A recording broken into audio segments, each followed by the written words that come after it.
नमस्कार मित्रों, जीडी गुरु चैनल पर आप सभी का स्वागत है। 26वां अध्याय माघ मास का श्रवण करेंगे। देवदूतों ने कहा, इस पवित्र कथा को ध्यान से सुनो।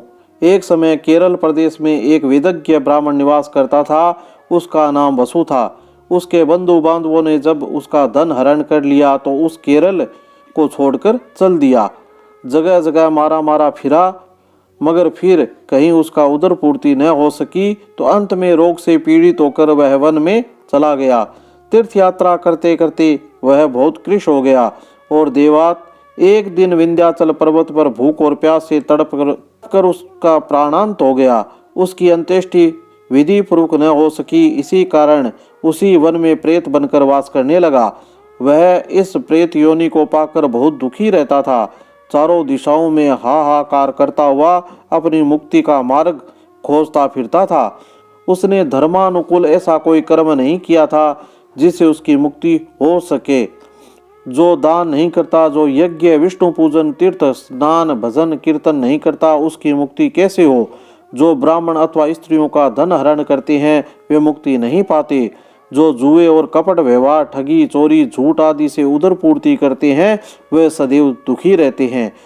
जो स्त्री, बालक, वृद्ध, विधवा पर अत्याचार करते हैं महान पाप के भोगी होते हैं। गोवध कराने वाले, पृथ्वी हरण करने वाले, चुगली करने वाले, निंदक, हिंसक, निकृष्ट, दान को प्राप्त करने वाले होते हैं। वे ही जीव अपने इन पापों के कारण भूत, पिशाच, राक्षस, कीट, पतंग आदि इन निकृष्ट योनियों को प्राप्त होते हैं। इन्हें इस लोक और परलोक में कहीं सुख नहीं प्राप्त होता है।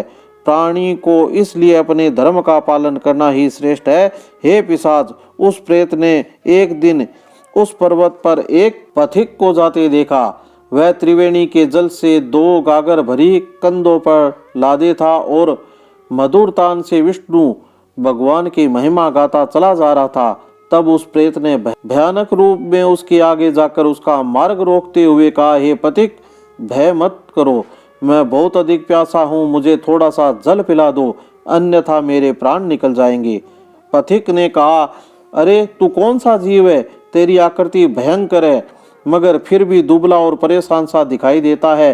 तब प्रेत ने कहा, हे धर्मात्मा, मैं प्रेत हूँ। पूर्व जन्म में मैं एक उत्तम कुल का ब्राह्मण था, परंतु लोभी होने के कारण मैंने कभी दान नहीं किया। इसी कारण मैं इस प्रेत योनि को प्राप्त हुआ हूँ। मैं सदैव पेटू रहा, कभी दान तक नहीं दिया, न कभी भोजन से पहले प्रभु को भोग लगाया, न कभी प्यासे को जल पिलाया, न कभी पितरों का तर्पण किया, न कभी श्राद्ध किया, न कभी देव पूजन किया। मैंने कोई दान, तप, यज्ञ, स्नान, तीर्थ भ्रमण ऐसा नहीं किया जिसका फल मुझे प्राप्त होता। कभी रात्रि में जागरण करके ईश्वर वंदना नहीं की। हे विप्र, इस प्रकार के निकृष्ट कर्म करने से मेरी यह दुर्दशा हुई है। आज मैं भली प्रकार से समझ चुका हूँ कि प्राणी को भूलकर भी विष्णु भगवान के चरणों और वेदोक्त धर्म को नहीं त्यागना चाहिए। मेरे पूर्व जन्म के पापाचार के द्वारा मेरा ज्ञान नष्ट हो गया है। वैसे इस वन में शेर, चीतों द्वारा मारे गए अनेक जीवों को खाने योग्य मांस पड़ा है। इस वन में पक्षियों द्वारा कुतर कर फेंके गए अनेक स्वाद युक्त फल मौजूद है। यहाँ से 7 सरोवर में भी पीने लायक मीठा जल मौजूद है। यह सब होने पर मैं अभागा उनका उपभोग नहीं कर सकता हूँ। मैं केवल वायु पीकर सर्पों की तरह जीवित हूँ। कोई भी प्राणी परमेश्वर की बिना कृपा के बल, बुद्धि, पुरुषार्थ, पराक्रम, मित्र, लाभ, सुखी जीवन, भोग एवं मोक्ष नहीं प्राप्त कर सकता। भगवान की कृपा से ही कुरूप, नीच, कुलोत्पन्न, मूर्ख, कुत्सित, पर निंदक, शूरता से हीन, काने, गंजे, भोड़े, नीतिहीन, दुर्गण, डरपोक, नपुंसक तक राज सुखों का भोग करते हैं। जिन प्राणियों ने अष्टवर्षा, गौरी, कन्या, धरती, सैया, आसन, स्थान, मकान, धन, भोजन, अन्न, चंदन, धूप, गुड़, तिल, गोएं, स्वर्ण, छाता आदि दान किए हैं, वे सभी घर एवं बाहर नाना प्रकार के भोगों को भोगते रहते हैं। आप तो भगवान के भक्त हो। आपके शरीर की रक्षा तो स्वयं विष्णु भगवान की भक्ति करती है। यही कारण है कि प्रेत, दैत्य, राक्षस, पिशाच, भूत, बेताल, पूतना, गंधर्व, शकुनी, आथक, ग्रहण आदि भक्तजनों को न देख सकते हैं, न स्पर्श ही करते हैं। रेवंतीय, वृद्ध रेवंतीय, मुख, मंडी ग्रह, यज्ञ, बाल ग्रह, क्रूर, दुष्ट बुद्धि ग्रह, मात्र ग्रह, भयानक ग्रह, विनायक, कृत्या, हरपे, कुप्रांड आदि अन्य सभी ब्रह्मवादी वैष्णवों की ओर देख नहीं सकते। जिनके हृदय में सदैव हरि चरणों का ध्यान है, जिनकी जीवा पर गोविंद नाम है, उनकी रक्षा सभी शुद्ध ग्रह देवता एवं नक्षत्र करते हैं। आप इस कारण निडर रहें। हे देव, मैं अपने कर्मों का फल भोगता हुआ इस जावातिना नदी के तट पर विचरण करता रहा हूँ। मैंने इस नदी के तट पर विचरते हुए एक सारस के वचन सुने थे।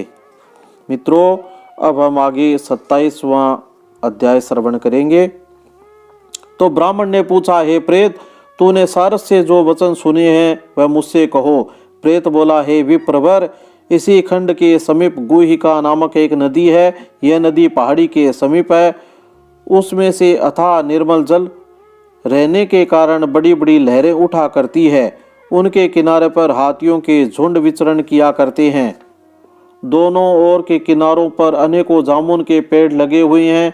मैं एक समय घूमता हुआ उस नदी के तट पर थककर विश्राम करने की इच्छा से एक वृक्ष के नीचे बैठ गया। तभी आहार की खोज कर आ रहा सारस का एक जोड़ा वहां आ पहुंचा।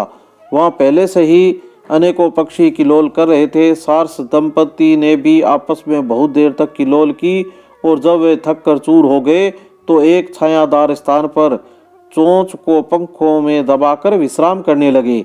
जब वे निद्रा मगन थे तभी लाल मुख वाला बंदर क्रोध से लाल लाल आंखें करके सोते हुए सारस के पास आया। उस लंबे लंबे काले बाल दुष्ट वानर ने अपनी लंबी चंचल पूंछ को चारों ओर फटकारा। उस वानर को देखते ही आसपास के पक्षी तो भय से चीखते हुए जान बचाकर भाग खड़े हुए। सारसी ने जब वानर को देखा तो वह सारस को जगाने के लिए यहाँ से दूर दूर भागकर शोर करने लगी। तब तक मौका पाकर उस वानर ने सारस के पैर मजबूती से पकड़ लिए थे।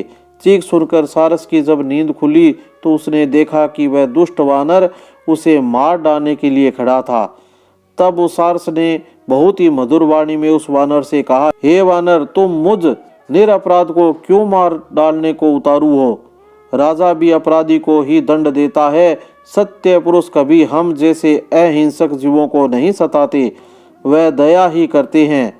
हम जल परछाई को ही खाते हैं, पर स्त्री के साथ भोग नहीं करते, सदैव वन में ही रहते हैं। इसलिए हे श्रेष्ठ वानर, तुमको मुझे मारना उचित नहीं है। मैं निरपराध हूँ, इसलिए मुझे छोड़ दो। मैं तुम्हारे पूर्व जन्म के वृतांत से परिचित हूँ। उस वानर ने सारस के वचन सुनकर उसे छोड़ते हुए कहा, हे सारस, मैं वन में भ्रमण करने वाला वानर हूँ। तू ज्ञानहीन पक्षी होकर भी मेरे पूर्व जन्म के वृतांत को कैसे जानता है? वह मुझे बता। सारस ने कहा, मैं अपनी जाति की स्मृति के बल पर तुम्हारे पूर्व जन्म के वृतांत को जानता हूँ। पूर्व जन्म में तो विंध्याचल पर पर्वतेश्वर था। मैं उस समय तुम्हारा कुल गुरु था। तुम विवेकहीन हो, अपनी प्रजा को सताया और बहुत सा धन संचित किया था। प्रजा के श्राप से बढ़ने पर तुझे कुंभी पाक नरक मिला। इसी प्रकार बार बार जन्म मरण में नरक भोगते हुए बहुत समय हो गया। अब तेरे शेष पाप भोगने के लिए ही वानर योनि प्राप्त हुई है। ब्राह्मण ने बाग में बिना आज्ञा चुराकर केले खाने से तुझे वानर बनना पड़ा। अब मुझे मारकर क्यों अपराधी बनता है? मैं पाप कर्म की ओर कभी नहीं गया हूँ, इसी कारण सारस बनकर भी मुझे ज्ञान है। तब वानर ने पूछा, हे सारस, अब यह बता कि ज्ञानवान और उत्तम कुल का ब्राह्मण होने के बाद भी तू इस जन्म में सारस क्यों बना है? मित्रों, अब हम 28वां अध्याय अगली कड़ी में श्रवण करेंगे। धन्यवाद।